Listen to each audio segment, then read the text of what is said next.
नमस्कार, मी आर्किटेक्ट श्रेया घाटगे. आम्ही श्रवणबाधित मुलांसाठी, जे दिव्यांग मुलं आहेत ज्यांना ऐकू येत नाही, अशा मुलांसाठी एक इंटिरियर डिझाईन साईट ऑपरेशन्स नावाचा वोकेशनल ट्रेनिंगचा कोर्स 2 महिन्यांसाठी घेतला होता.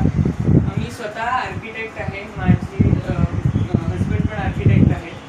आम्ही दोघांनी मिळून हा कोर्स घेण्यापूर्वी काही गोष्टी विचारात घेतल्या होत्या की या मुलांचं जे कौशल्य आहे, जे त्यांचा फोकस आहे, जे त्यांचं अटेन्शन टू डिटेल, त्यांची क्रिएटिव्हिटी, या सगळ्या गोष्टी आमच्या फील्डसाठी कशा कामात घेता येतील. कारण की या मुलांचं जे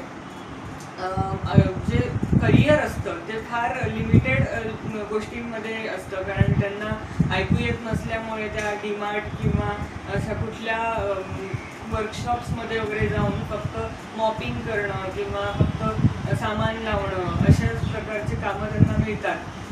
तर त्यांचं ते टॅलेंट कुठे ना कुठे आम्हाला वाटत होतं की हे वाया जात आहे. आणि एक 2015 पासून आम्ही 2-3 प्रयोग या मुलांबरोबर केले वेगवेगळ्या उपक्रमांच्या माध्यमातून. जेव्हा आम्ही त्यांना काही गोष्टींमध्ये ट्रेनिंग दिलं, स्वतः डिझाईन केलेल्या वस्तू त्यांच्याकडनं बनवून घेतल्या, मग ते त्यांना पॅकेजिंग करून त्यांना सेल करायला सांगितलं. अशा काही 3-4 उपक्रमांमधून आम्हाला हे लक्षात आलं की यांच्याकडे जी टॅलेंट आहे ते आपल्या फील्डमध्ये कसं आणता येईल. तर त्यासाठी म्हणून एक कोर्स डिझाईन केला.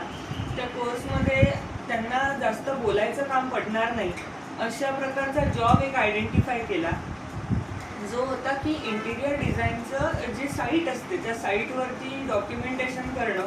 म्हणजे त्याचं साईटची प्रोग्रेस काय आहे, फोटो काढणं आणि फोटो ग्रुपवरती पाठवणं, किंवा आज काय काय ॲक्टिव्हिटीज झाल्या साईटवरती हे सगळं सांगणं. जे चालू आहे ते बरोबर आहे की नाही हे आयडेंटिफाय करता येणं. तर अशा गोष्टींमध्ये त्यांना बोलण्याचं काम ॲज साईटवर लागणार नाही. हे जेव्हा आम्हाला समजलं तेव्हा आम्ही त्याच्यानुसार एक कोर्स डिझाईन केला, ज्याच्यामध्ये त्यांना आम्ही सगळ्या कार्पेंट्री असो, प्लंबिंग असो, किंवा इवन POP म्हणजे जे फॉल सिलिंग आपण करतो ते झालं. त्यानंतर सिव्हिल वर्क, जे काही ओटा बांधणं आहे किंवा वॉल्स बांधणं आहे, या सगळ्यांचं जी प्रोसेस आहे ती सगळी समजवली. त्यामध्ये कुठले मटेरियल्स इन्क्लुडेड असतात त्याची माहिती दिली. आणि ह्या सगळ्यांमधनं त्यांना ते इतकं छान प्रकारे घेता आलं, कारण आम्हाला व्हिज्युअल क्लूजनी त्यांना शिकवता आलं. आमच्याबरोबर शिकवताना एक साईन लँग्वेज इंटरप्रिटर होता, जो स्वतः इलेक्ट्रिशियन आहे, जो स्वतः डेफ आहे, आणि त्याला साईटची नॉलेज, ऑफकोर्स त्या साईटचं नॉलेज होतं कारण तो इलेक्ट्रिशियन होता. त्यामुळे तो चांगल्या प्रकारे ते सगळं कन्वे करू शकला जे आम्ही शिकवत होतो. सो तो खूप छान एक्सपिरियन्स होता की या सगळ्या मुलांना आपण आपल्या फील्डमध्ये घेऊ शकतोय आणि त्यांना ते आवडतं आहे. आम्ही त्यांना बेसिकली सगळ्या क्वांटिटीज काढणं, त्याच्यानंतर सगळ्या साईटचा रिपोर्ट पूर्ण बनवणं, ते सगळं स्ट्रक्चर्ड वेमध्ये व्यवस्थित शिकवलं आणि त्यानुसार मुलांनी ते केलं.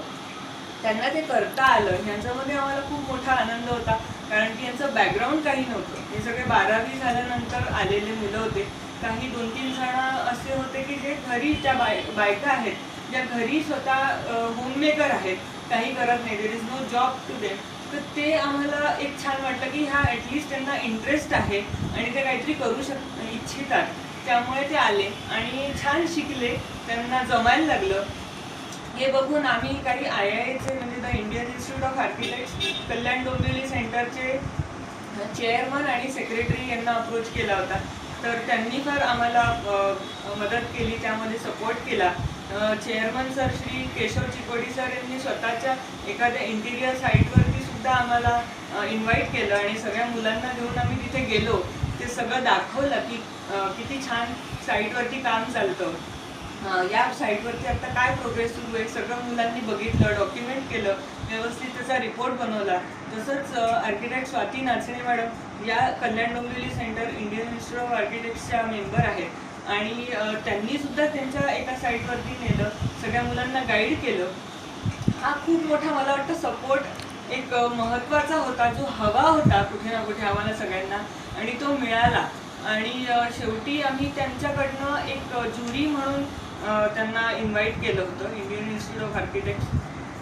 जे उदय सातवळेकर सर जे सचिव आहेत आणि आपले अध्यक्ष श्री केशव चिकोडी सर हे स्वतः ते आले, मुलांची परीक्षा घेतली आणि काही प्रश्न त्यांना विचारले जे त्यांना थोडेफार म्हणजे काय म्हणतात त्याला, त्यांना इतका आनंद झाला की यांना येत आहे, आपण जे शिकवलं त्याचं काहीतरी आउटपुट येत आहे ह्याच्याप्रमाणे, म्हणजे त्यांना फारच एक प्राऊड वाटलं की आपल्या फील्डमध्ये कुठेतरी या मुलांना येता येतंय आणि आपण त्यांना इन्क्लूड करून. किती मुलं सहभागी आले ते? साधारण एक 8 मुलं 10 मुलं होती, पण 2 मुलांना काही कारणास्तव थोडंसं बॅकआउट व्हायला लागलं कारण त्यांचा फॅमिली इश्यू होता, एकाला ट्रॅव्हलिंगमध्ये इश्यू होत होता त्यामुळे गडबड झाली. पण 8 जणांनी खूपच छान प्रकारे हे केलं. प्लस मला एक सगळ्यात महत्त्वाचं थँक्यू म्हणायचं आहे ते रोटरी क्लबला, डोंबिवलीचे rotary club of Dombivli Saudamini आहे, यांनी सगळ्यांनी हा पूर्ण प्रोग्राम स्पॉन्सर केला आम्हाला. त्यांनी पूर्ण विनामूल्य यांना प्रशिक्षण देता यावं यासाठी सगळ्या फंड्सची अरेंजमेंट केली होती. डिस्ट्रिक्ट ग्रँट त्यांनी मिळवून दिली होती. तर या अध्यक्ष सौ सुषमाताई घोलप यांनी यामध्ये खूप प्रयत्न केले आणि त्यांच्या प्रयत्नांनी आणि जो शीतल पाटील मॅडम ज्या सचिव आहेत या क्लबच्या, त्यांच्या प्रयत्नांनी आम्हाला हे यश मिळालं की आणि हा उपक्रम ॲक्च्युली करता आला. सो याच्यामागे त्यांचा सुद्धा खूप मोठा हात आहे आणि मला सगळ्यांना मनापासून धन्यवाद द्यायचे की त्यांनी हा कार्यक्रम घेण्यासाठी आम्हाला उत्स्फूर्त प्रतिसादही दिला कार्यक्रमाच्या दरम्यान आणि त्यांना आम्हाला एनकरेज केलं त्याच्याबद्दल. So thank you so much.